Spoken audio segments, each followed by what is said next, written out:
চমৎকার সুন্দর হাসিন ওয়াদিয়া, সেই সুন্দর কেশুরিতা ঘুরতে গিয়েছিলাম পুরো পরিবার সহকারে আমরা।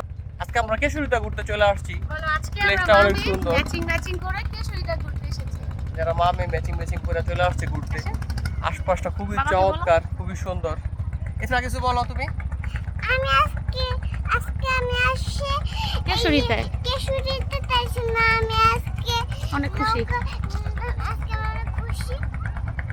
জায়গাটা আসলে খুবই সুন্দর, প্রচুর পানি উঠছে, প্রচুর দর্শনার্থী জায়গা আছে, অনেক মানুষ আসছে, আমরা যাইতেছি। চমৎকার বাচ্চাদের জন্য সুন্দর লোগো ট্রেন আছে, ছোট্টবেলার কথা মনে পড়ে যায়। আমার বাবুটাও তার মার সাথে ঘুরে ঘুরে খুব মজা পাইতেছিল। আশেপাশের পরিবেশটা ছিল খুবই চমৎকার, রৌদ্রোজ্জ্বল এবং খুবই অসাধারণ, খুবই এনজয় করতেছিল বাচ্চাটা।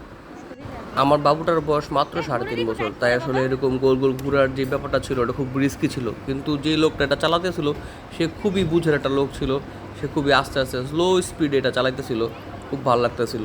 আশেপাশে অনেক কিছু ছিল আরও খেলার মতো। পরে আমরা অ্যাকোয়াবিলস যে রেস্টুরেন্ট এটাতে ঢুকে পড়লাম।